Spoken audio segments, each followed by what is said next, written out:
Hello everyone and welcome to JK alerts. So Indian culture में एक और नया टॉपिक स्टार्ट करेंगे, that is temples of India and festival of India हम साथ साथ में कवर करते जाएंगे। सो टेम्पल्स ऑफ इंडिया में आज हम सबसे पहले बात करने वाले हैं ज्योतिर्लिंग के बारे में। देखो, आपने दो वर्ड सुने होंगे, दैट इज ज्योतिर्लिंग और शिवलिंग। तो आज मैं आपको बताता हूं कि इन दोनों के बीच में डिफरेंस क्या है। ऐसा माना जाता है कि भगवान शिव जहां पे खुद प्रकट हुए थे, वहां के जो शिवलिंग हैं उनको ज्योतिर्लिंग कहा जाता है। और ऐसी 12 ही जगह हैं जहां पे भगवान शिव खुद प्रकट हुए थे और उन्हीं को ज्योतिर्लिंग कहा जाता है। और ये इतने ज़्यादा इंपॉर्टेंट है, आप मतलब सोच भी नहीं सकते कितने ज़्यादा इंपॉर्टेंट है ये। ऐसे भी इंपॉर्टेंट है और एग्जाम पॉइंट ऑफ व्यू से भी इंपॉर्टेंट है। तो आज हम उन 12 ज्योतिर्लिंग के बारे में पढ़ने जा रहे हैं। क्लियर? सो सबसे पहले बात करेंगे हम केदारनाथ टेम्पल के बारे में। केदारनाथ टेम्पल जो है एक ज्योतिर्लिंग है। क्लियर? ज्योतिर्लिंग मतलब जहां पे भगवान शिव खुद प्रकट हुए थे और वहां पे जो शिवलिंग है उसको ज्योतिर्लिंग कहा जाता है। अब केदारनाथ टेम्पल के बारे में क्या इंपॉर्टेंट बातें हैं वो आपको मैं बताता हूं। देखो, केदारनाथ टेम्पल जो है ये एक रुद्रप्रयाग जगह का नाम है, उत्तराखंड में वहां पे है। ठीक है? और इस टेम्पल के पास कौन सी रिवर बहती है? That is Mandakini river. ये बहुत इंपॉर्टेंट है। क्लियर? सो केदारनाथ के बारे में दो बातें तो आपको याद रखनी है कि ये टेम्पल है कहाँ पे है, ठीक है, और इसके आसपास अगर कोई रिवर बहती है तो वो कौन सी रिवर है। और इन्हीं दो चीज़ों से मतलब एग्जाम में क्वेश्चन पूछा जाता है। या तो ये पूछा जाएगा कि ये टेम्पल कहाँ पे है, या तो ये पूछा जाएगा कि इस टेम्पल के आसपास अगर कोई रिवर है तो वो कौन सी है।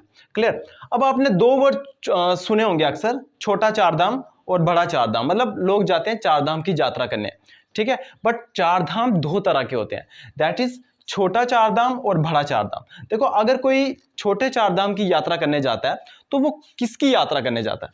तो देखो, वो गंगोत्री जाता है। अगर वो छोटा चार धाम की यात्रा करने जा रहा है तो वो गंगोत्री जाएगा, वो यमुनोत्री जाएगा, वो केदारनाथ जाएगा, वो बद्रीनाथ जाएगा। तो अगर कोई इंसान बड़े चार धाम की यात्रा करने जाता है तो वो कहां कहां जाएगा? वो पुरी उड़ीसा में जाएगा, वो रामेश्वरम तमिलनाडु में जाएगा, वो द्वारका गुजरात में जाएगा और वो बद्रीनाथ उत्तराखंड में जाएगा। तो ये डिफरेंस है छोटे चार धाम और बड़े चार धाम में। और ये बहुत इंटरेस्टिंग बात है, मजा आता है इनको पढ़ने में। आई होप आपको भी आएगा। तो जल्दी से रिवाइज करवा देता हूं आपको। केदारनाथ टेम्पल जो है एक ज्योतिर्लिंग है। कहां पे है? एट रुद्रप्रयाग, उत्तराखंड। रुद्रप्रयाग नाम की जगह पे उत्तराखंड में। और इसी टेम्पल के पास कौन सी रिवर बहती है? मंदाकिनी रिवर बहती है। और आपने दो वर्ड सुने, दैट इज छोटा चार धाम, बड़ा चार धाम। तो छोटे चार धाम और बड़े चार धाम में डिफरेंस ये है कि अगर कोई इंसान छोटे चार धाम की यात्रा करने जाता है तो वो गंगोत्री, यमुनोत्री, केदारनाथ और बद्रीनाथ में जाता है। बट अगर कोई इंसान बड़े चार धाम की यात्रा करने जाता है तो वो पूरी ओडिशा, रामेश्वरम तमिलनाडु, द्वारका गुजरात एंड बद्रीनाथ उत्तराखंड, ठीक है, इन जगहों पे जाता है। आई होप आपको क्लियर हुआ होगा। तो ये बहुत इंपॉर्टेंट ज्योतिर्लिंग है। अब बात करते हैं दूसरे इंपॉर्टेंट ज्योतिर्लिंग की, that is Kashi Vishwanath temple. आपने नाम सुना होगा और ये सारे शिवजी भगवान के टेम्पल हैं, जैसे कि आपको पता चल ही गया होगा। क्लियर? तो काशी विश्वनाथ टेम्पल ये भी बहुत फेमस टेम्पल है, यूपी में, उत्तर प्रदेश में। और इसके पास कौन सी रिवर है? That is Ganga river. आपको पता ही है, मेन रिवर यूपी की गंगा रिवर है, ठीक है। और ये किसने बनाया था ये टेम्पल? ये बनाया था अहिल्याबाई होलकर। आपने नाम सुना होगा अहिल्याबाई होलकर, जो कि मराठा की क्वीन थी, इंदौर की रानी थी ये अहिल्याबाई होलकर। उसने बनाया था एक काशी विश्वनाथ टेम्पल। तो इस टेम्पल के बारे में ये तीन बातें आपको याद रखनी है। अब बात करते हैं वैद्यनाथ टेम्पल। ये भी एक ज्योतिर्लिंग है। कहाँ पे है? झारखंड में। झारखंड में कौन सी जगह पे? देवगढ़, झारखंड में। तो इसके आपको ये भी याद रखनी है कि जगह कौन सी है वो, ठीक है। स्टेट तो याद रखनी है, मतलब पर्टिकुलर कौन सी जगह पे, ये भी आपको याद रखना है। फोर्थ इंपॉर्टेंट वन है, that is Shri Brahmaramba Mallikarjuna temple. Shri Brahmaramba Mallikarjuna temple, Shri Brahmaramba Mallikarjuna temple Andhra Pradesh में, और ये भी ज्योतिर्लिंग है।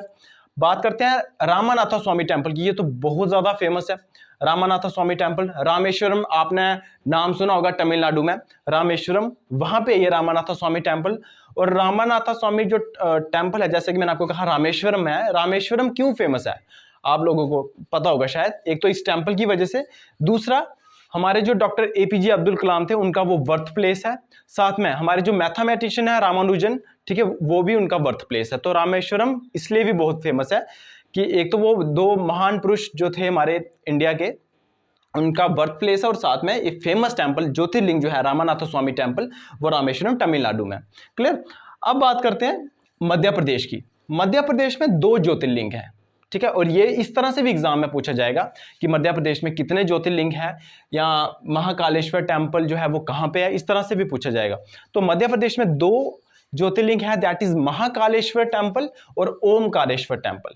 अब महाकालेश्वर टेम्पल के बारे में क्या खास बात है, देखो मध्य प्रदेश की एक जगह है उज्जैन, उज्जैन में ये महाकालेश्वर टेम्पल, और आपको पता है उज्जैन किस नदी के किनारे है, शिप्रा नदी के किनारे, तो आप ऐसा कह सकते हो कि ये टेम्पल भी शिप्रा नदी के किनारे है। तो ये बहुत इंपॉर्टेंट फैक्ट है कि उज्जैन कौन सी नदी के किनारे है, इस तरह से भी एग्जाम में क्वेश्चन आता है। तो उज्जैन शिप्रा नदी के किनारे है।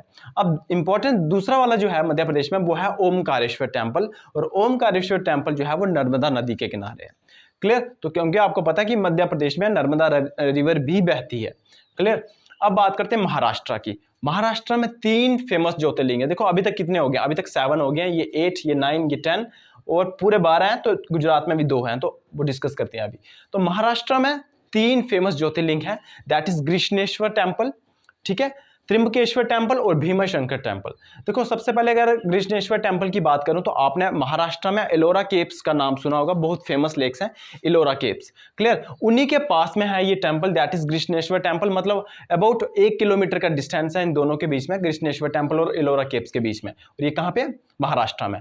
दूसरा है त्रिंबकेश्वर टेम्पल। देखो आपने गोदावरी रिवर नाम सुना होगा, महाराष्ट्र में भी वो बहती है, तो गोदावरी रिवर के किनारे है ये त्रिंबकेश्वर टेम्पल। अब बात करते हैं भीमाशंकर टेम्पल। देखो नाम से जैसे लग रहा है भीमा, है ना, तो एक आपको पता है रिवर जो है भीमा रिवर के किनारे है ये टेम्पल, भीमाशंकर टेम्पल, और भीमा रिवर जो है वो कृष्णा रिवर की ट्रिब्यूटरी है, आपको ये भी याद रखना है। तो ये 3 फेमस ज्योतिर्लिंग है महाराष्ट्र के, that is Grishneshwar temple, Trimbakeshwar temple and Bhimashankar temple. और मध्य प्रदेश के 2 हैं, दैट इज महाकालेश्वर टेम्पल और ओमकारेश्वर टेम्पल। अब बात करते हैं गुजरात की। गुजरात में 2 ज्योतिर्लिंग है, दैट इज सोमनाथ टेम्पल और नागेश्वर टेम्पल। तो इंडिया में टोटल 12 ज्योतिर्लिंग है। क्लियर, ज्योतिर्लिंग मैं एक बार फिर से रिपीट कर देता हूं। ऐसा माना जाता है कि भगवान शिव जहां पे खुद प्रकट हुए थे वहां के जो शिवलिंग हैं उनको ज्योतिर्लिंग कहा जाता है। ये डिफरेंस होता है ज्योतिर्लिंग और शिवलिंग में। तो जल्दी से एक बार रिवाइज कर लेते हैं। केदारनाथ टेम्पल, ठीक है, और मतलब जो ये हमारा जो सोमनाथ टेम्पल है ना, सोमनाथ टेम्पल जो कि एक सौराष्ट्र नाम की जगह है गुजरात में, वहां पे, और ये पहला ज्योतिर्लिंग माना जाता है इसको, पहला सोमनाथ टेम्पल को। ठीक है, तो जल्दी से रिवाइज कर लेते हैं। केदारनाथ टेम्पल कहाँ पे है, उत्तराखंड में, कौन सी जगह पे, रुद्रप्रयाग में, और इसके पास कौन सी रिवर बहती है, दैट इज मंदाकिनी रिवर बहती है। सॉरी, छोटा चार धाम और बड़ा चार धाम, इन दोनों में क्या डिफरेंस है। देखो अगर कोई छोटे चार धाम की यात्रा करने जाता है तो वो गंगोत्री जाता है, यमुनोत्री जाता है, केदारनाथ जाता है और बद्रीनाथ जाता है। और अगर कोई बड़े चार धाम की यात्रा करने जाता है तो वो पूरी उड़ीसा में जाता है, हमारे रामेश्वरम तमिलनाडु में जाता है, द्वारका गुजरात में जाता है, एंड बद्रीनाथ उत्तराखंड में जाता है। फिर आता है Kashi Vishwanath temple. Kashi Vishwanath temple UP में है, गंगा रिवर के किनारे है, और किसने बनाया था, अहिल्याबाई होलकर ने बनाया था, जो कि मराठा की क्वीन थी। और मराठा में मतलब जो इंदौर नाम की जगह है, ठीक है, महाराष्ट्र में, वहाँ की रानी थी अहिल्याबाई होलकर। अब आता है वैद्यनाथ टेम्पल। वैद्यनाथ टेम्पल कहाँ पे है, देवगढ़ झारखंड में। फिर आता है श्री ब्रह्मारांबा मल्लिकार्जुन टेम्पल जो कि आंध्र प्रदेश में। और फिर आता है रामानाथ स्वामी टेम्पल, बहुत ज़्यादा फेमस, जो कि तमिलनाडु के रामेश्वरम में है, रामानाथ स्वामी टेम्पल। और रामेश्वरम जो है वो बर्थ प्लेस है doctor APJ Abdul Kalam and mathematician Ramanujan का। फिर मध्य प्रदेश की बात करें, मध्य प्रदेश में 2 हैं, that is Mahakaleshwar temple and Omkareshwar temple. Mahakaleshwar जो टेम्पल है वो उज्जैन में है और नियर शिप्रा नदी के किनारे है, और जो ओमकारेश्वर टेम्पल है वो नर्मदा नदी के किनारे है। क्लियर, अब बात करते हैं महाराष्ट्र की। महाराष्ट्र में 3 फेमस हमारे ज्योतिर्लिंग है, that is Grishneshwar temple, Trimbakeshwar temple और भीमाशंकर टेम्पल। गृष्णेश्वर टेम्पल जो है वो एलोरा केव्स के बिल्कुल पास है, 1 किलोमीटर का डिस्टेंस है इनके बीच में। त्रिंबकेश्वर टेम्पल की बात करें तो गोदावरी नदी के किनारे है, और भीमाशंकर टेम्पल की बात करें तो भीमा नदी के किनारे है। और भीमा रिवर जो है वो कृष्णा नदी की एक तरह की ट्रिब्यूटरी है।